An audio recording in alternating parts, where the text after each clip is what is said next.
भी आप लोगों का धन्यवाद देता हूं कि लगातार हम लोग चुनाव आयोग के नियमों का पालन कर रहे हैं।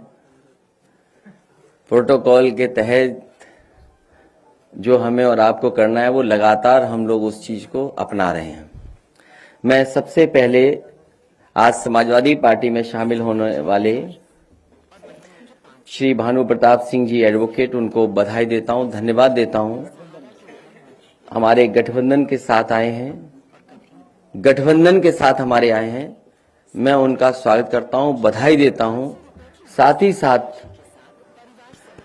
वीरांगना उदा देवी पासी गौरव मंच के बड़ी संख्या में लोग आज समाजवादी पार्टी से जुड़ रहे हैं। इस लड़ाई को और आगे बढ़ाते हुए मजबूत बनाने का काम कर रहे हैं। इन सभी लोगों के सहयोग के लिए बहुत बहुत धन्यवाद और बधाई देता हूं। आज का दिन समाजवादी पार्टी ने तय किया था कि जिस तरीके से उत्तर प्रदेश में जिस समय समाजवादी सरकार थी, समाजवादी पेंशन योजना शुरू की गई थी। समाजवादी पेंशन योजना के तहत बड़ी संख्या में गरीब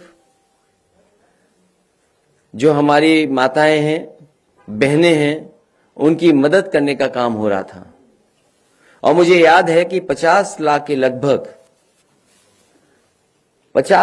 लगभग उस समय समाजवादी पेंशन से गरीब परिवारों की मदद हो रही थी। समाजवादी पेंशन योजना को पुनः शुरू किया जाएगा। इसके अंतर्गत वृद्ध जरूरतमंद महिलाएं, बीपीएल परिवार, उनको प्रति वर्ष 18,000 रुपए पेंशन देने का काम समाजवादी सरकार में किया जाएगा।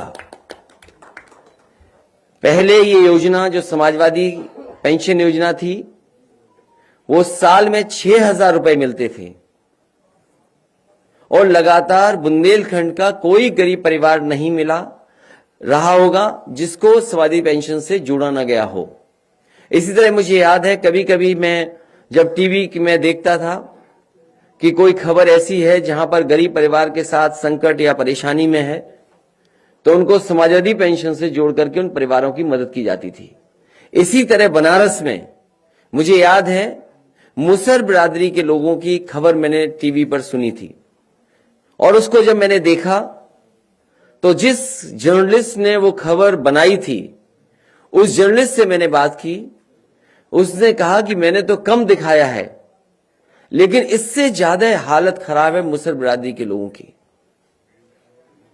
उसी समय वहां के जिलाधिकारी जो मौजूद थे बनारस के, मैंने उन्हें फोन किया और मैंने कहा कि इन परिवारों को समाजवादी लोहिया आवास से जोड़ करके और सभी परिवारों को जो महिलाएं गरीब हैं इनको समाजवादी पेंशन देने का काम हो। उसी समय जिलाधिकारी ने उन परिवारों को समाजवादी पेंशन से जोड़ने का काम किया। इसी तरह कुशीनगर के जिलाधिकारी थे, जब उनको ये सूचना मिली तो उन्होंने कहा कि हमारे अब बजट थोड़ा कम है, अगर जिले को बजट ज्यादा मिल जाएगा तो इस तरह के मुसहर जाति के और तमाम ऐसे परिवार हैं उनको भी हम जोड़ने का काम करेंगे। तो उसी समय फैसला लेकर के बजट बढ़ा करके उन परिवारों को भी जोड़ने का काम किया। जिस समय मैं बुंदेलखंड में समाजवादी पैकेट को बांटने गया और मैं एक बहुत पुराना स्थान है जैन धर्म का, देवगढ़, वहां गया।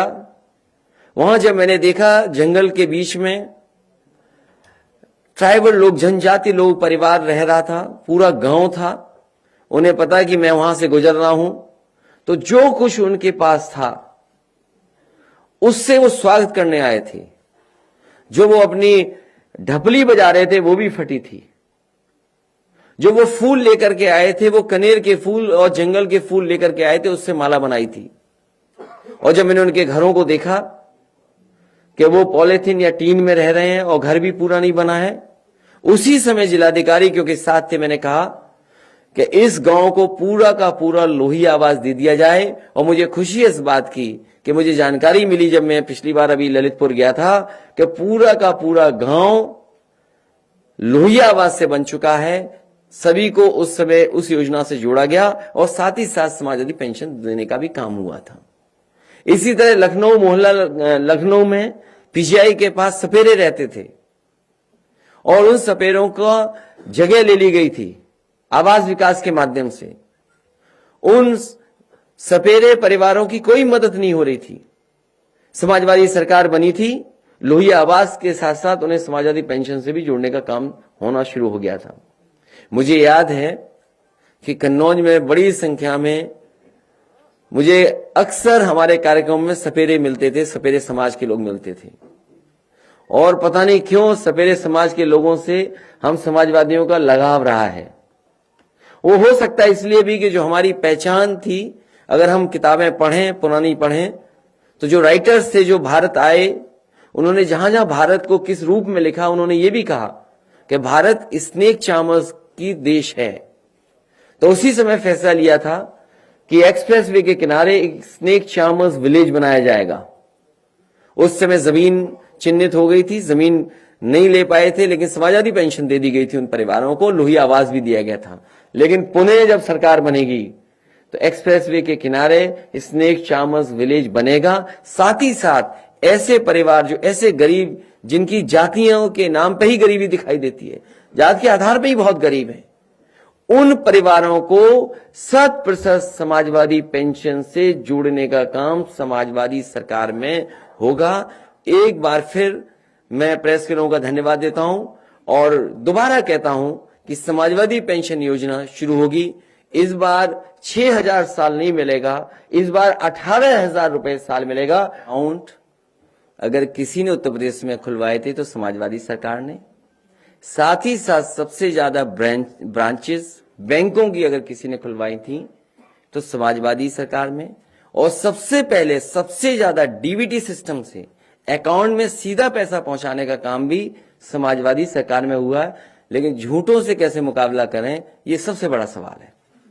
अखिलेश जी, आप जो आजमगढ़ से इलेक्शन लड़ने का आपने पहली बार जो निर्णय लिया है, तो वो बताइएगा। मैं आजमगढ़ की जनता से अनुमति लेकर के ही चुनाव लड़ूंगा, अगर चुनाव लड़ता हूं तो।